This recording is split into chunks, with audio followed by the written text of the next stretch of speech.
Hey folks, my name is Mo Amir and this is VANCOLOUR, British Columbia's bona fide culture and politics TV talk show. If you're frustrated with the same old status quo politics in our province, you're not alone. Our guest tonight shares that frustration, and he's here for the entire program to put BC's political establishment on notice. We're going to talk about the political culture of this province, both on the BC NDP side and the BC Conservative side, and why people feel like no one in power is actually speaking for them. He's the most popular mayor in BC, serving as the mayor of Port Coquitlam since 2018, Mayor Brad West. Mayor West, what an honor to have you back on the program. Thanks so much for being here. The honor is all mine. I'm happy to be here. So let's get right into it. In late 2022, when David Eby became the Premier of British Columbia, he was touted as like this man of action. He was going to be decisive. He had this very ambitious policy agenda. I know since then, you've really criticized the provincial government on several different files. So how would you categorize or define the provincial government under Premier David Eby's leadership? Well, I think like a lot of provincial governments that have been in power for a while, you know, they just kind of get a grind that happens. It seems in a way that things kind of grind to a halt. I don't see a lot of forward progression happening on a lot of the key issues that people care about. And I'm sure it must be incredibly frustrating for the province, for the premier, and for others that are part of the government, because it feels like things are stalled. And in fact, on a number of issues that are probably pretty important to them, you know, they're having to go backwards. Mm-hmm. So we're going to amend DRIPA. We're going to undo decriminalization. You know, we haven't delivered on $10 a day daycare, right? Which they recently were criticized by a number of former MLAs and even the minister responsible for. So it feels like it's stuck. And I'm sure they're looking at ways that they can try and capture some of that momentum. Now, certainly a lot of larger conditions are at play. You know, we have what's happening with the United States, but I don't think it's fair to hang every problem that this province is experiencing around Donald Trump. There's a lot of issues that have been festering for some time. And I think the danger for them is that the public thinks this is, you know, a government that's, again, stalled, kind of out of gas. And that's when you get those change elections happening. Yeah, there seems to be almost a paradox with this government, right? So on certain things, there's just a delay to get anything done. I think about the SkyTrain to UBC, which is listed as a priority, but there's no timeline. I think about the acute care tower in Surrey, which when they announced it, you would think that they were starting to, you know, plan it, but the announcement was actually saying that, in 18 months, we're going to start planning it. You yourself in Port Coquitlam saw with that elementary school that burnt down, 2 years to actually, you know, approve the funding, which seems like a slam dunk, but again, it took time. And then on the other hand, you know, you brought up decriminalization. One of those things where this was supposed to be a pilot project for the city of Vancouver, the province piggybacked onto it, basically thrusted it upon municipalities that didn't know what it was, didn't have the resources to implement or to accommodate decrim, and perhaps some municipalities who didn't want it. And then they didn't support them with the resources that were needed. I think DRIPA is going to go down the same route that you just described of going back to the legislative table, gutting it in some regard, and then eventually repealing it. Yeah. So I look at these decisions where you're either stalling or you're retreading. And I wonder, why aren't you putting people at the center of your decision making? Like who is in charge here and who is this for? It feels that the things that should happen really quickly are really slow to happen. Yeah. And the things that maybe you should take more time with to bring the public and stakeholders along with are happening, you know, really quickly. And then, we have to go back and make corrections and we need to bring in people's feedback. You know, I think in my experience, it's a government that is surrendering too much decision-making to the bureaucracy. You know, you referenced Hazel Trembath. It was incredibly frustrating to run up against this kind of just knee-jerk, no, we have a process. And our process dictates this. And it's like, well, what about the specific situation here there's some unique things that have happened here. No, it's almost like we're not built for that. We're not built to use logic or common sense. Yeah. We're built for doing things one way. And why isn't someone saying, yeah, this process sucks? It shouldn't take 2 years to approve funding to rebuild a school where there's a site, there's students, there's teachers. Exactly. So in this instance, it was, well, you have to go through a business case. Well, what's the business case to prove? Well, the business case is to prove that there needs to be a school there. Okay, but there was a school there. Yeah. And the kids haven't disappeared. Yeah. There's almost 300 of them waiting to go back to school in their community. Bam, there's your business case. But no, we had to go through 2 years and God knows how many consultants and all the money and reports. And we ended up in the same place that we always knew we were going to do, or we always knew we were going to go.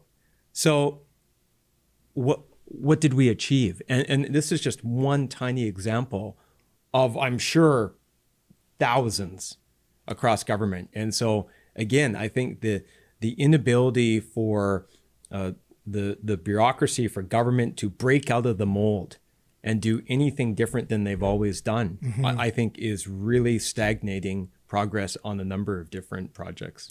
Are the consultants outside of the bureaucracy? Because you keep seeing these announcements of, hiring a special czar for the downtown east side or hiring a consultant for X, Y, and Z file, when we know that we have information where we can act right now, but we're still hiring these outside people despite our bureaucracy. I've never understood it, because there's surely a lot of capacity and intelligence and skills within the public service. Yeah. And the public service has grown quite significantly over the last number of years. So why do you still need an external consultant to tell you what to do? Yeah. This is not specific to the province. I think this happens all over the place. And what I think it is collective butt covering. Oh, a consultant told me to do this. And so, you try and get like 3 or 4 or 5 people who are all implicated in a project, so no one can ever be singularly responsible or accountable if things go wrong or if it takes too long. It's just kind of this collective system, and we call it the way things happen, the way things are, the way we do things. Yeah. And it shouldn't be that way. I don't think it has to be that way. And a lot of those consultants are the same people that show up in media telling you that government's doing a great job. We're pointed in the right direction. Look at all these exciting things we're doing. And then when you look at what's actually happening on the ground, there doesn't seem to be a lot of action, right? Well, we're so blessed that there's no shortage of experts. We have experts to be able to tell us what we should be doing on just about everything. But I think you're right. And it gets to a real systemic problem in government, period. Explain that systemic problem. Just relying on outside consultants? Reliance upon consultants, but more so just a culture of not wanting to take responsibility. Yeah. Not wanting to make decisions. So many decisions get deferred, because people don't want to maybe make the tough decisions. So instead it's like, well, let's kick that can down the road.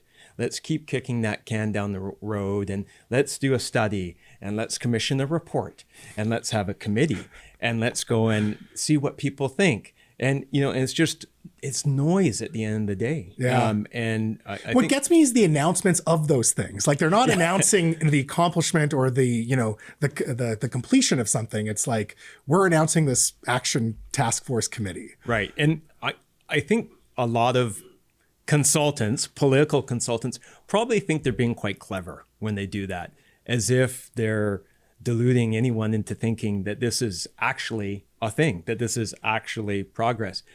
I think the public is so wise to this. I think they gloss over. I don't think they pay any attention.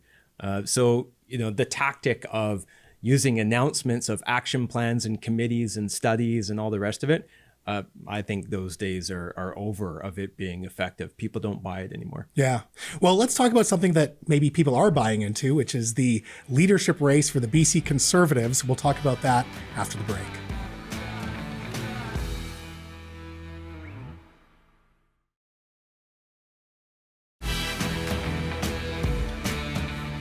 Welcome back to This is VANCOLOUR.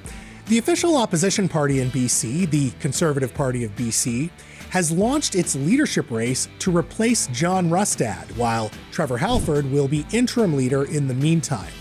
Whoever wins won't just become party leader, they could very realistically become the next premier of British Columbia. But for a party that surged by promising voters something new, a lot about this moment feels strangely familiar. To discuss, we're rejoined by our featured guest, someone who is not running in that leadership race, at least I don't think so, the mayor of Port Coquitlam, Brad West. So Mayor West, just to be clear, you are not running in this leadership race, right? Most definitely not. Okay. Are you excited about it though? Excited? I wouldn't go too excited. I'm fascinated by it. Okay. I think it will be very interesting. As you said, there's dynamics here that I think are going to tell us a lot about, where this party is going. I think that obviously along with kind of coming out of nowhere and almost forming government, the thing that those who were involved in it probably feel the most pride in is that they basically ended the BC Liberal Party. Yeah. As it was constituted. They at had the them time surrender. as the BC. Basically. Exactly right. Yeah. Because they, in some respects, a lot of the folks who were involved in that almost had more animus towards the BC Liberal Party and what it came to represent than the NDP. And so... And what did it come to represent from your understanding? Well, a lot of kind of crony capitalism. I look back at that period of time where so much of British Columbia's assets were sold off. Mm-hmm. The sale of public land on the cheap. Yeah. Selling Selling off BC Rail. Basically being at the whim of every big corporation. The BC Liberal government was so in support of temporary foreign workers and the expansion of the temporary foreign worker program, which now, it is just, you can't imagine a party on the center right jumping into that with both feet. But I still remember the announcement from then Premier Christy Clark saying, great news, we're going to open up some new mines in northern British Columbia.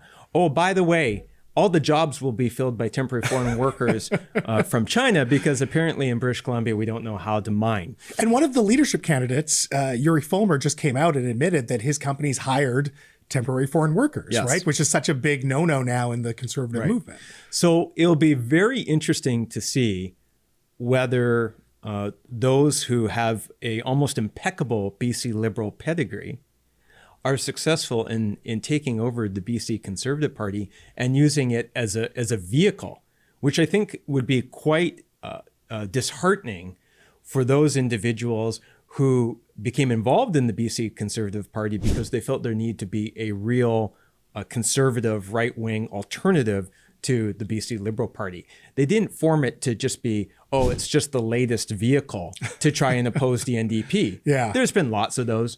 Social Credit Party, BC Liberal Party, BC United for a nanosecond. Yeah.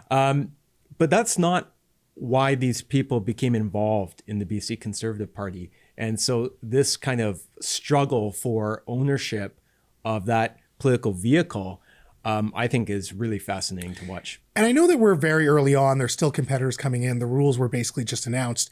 I just find it fascinating that all the ideas we've seen are just John Rustad rehashes. There's been nothing new out there in the ether, nothing exciting. It's just been repeal DRIPA, repeal SOGI, more natural resource development, which is all fine and good. But it just makes me wonder, well, you had that with your previous leader. So, what's this exercise actually going to accomplish? So what do you think this race will ultimately be about then?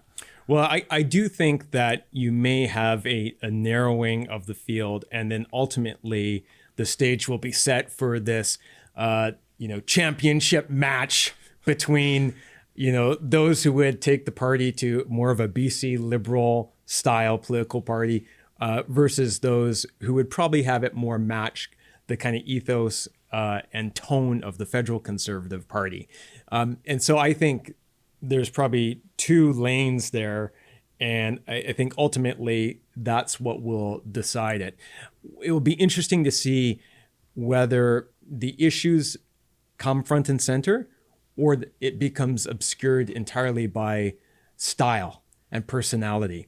And it's probably too early to determine that at this point, but there's a lot to unfold. And I think it's a really interesting race because of those dynamics. From the onset, though, it seems to be about a purity test of who is the most conservative. And again, you have people that were BC Liberal MLAs, were sitting on the party executive as a BC Liberal, actually executed the BC Liberal Party and surrendered it altogether, saying that, oh, I'm the true conservative. And I feel like the race is now about this weird thing that you can't even really measure. Yeah, I mean, and this also gets to the fact that our political parties are generally really unrepresentative of actual British Columbians. Yeah. You know, you have such an important decision on both sides. Who's going to be the leader? Who can potentially be the premier? Who's going to be the leader of the opposition?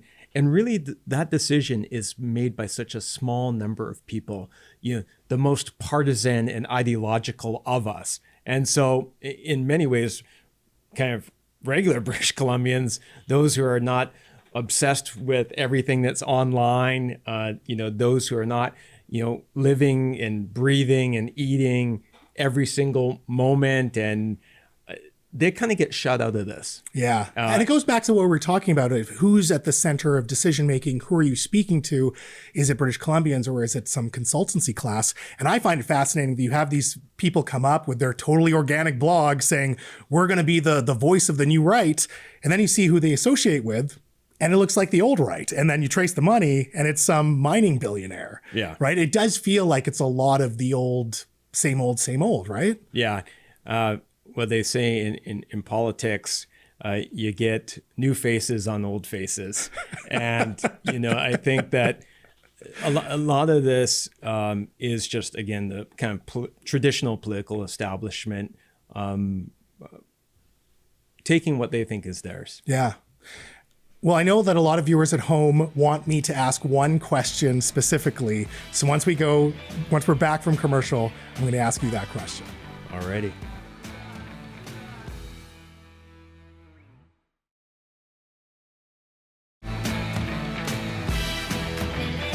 Welcome back to This is VANCOLOUR.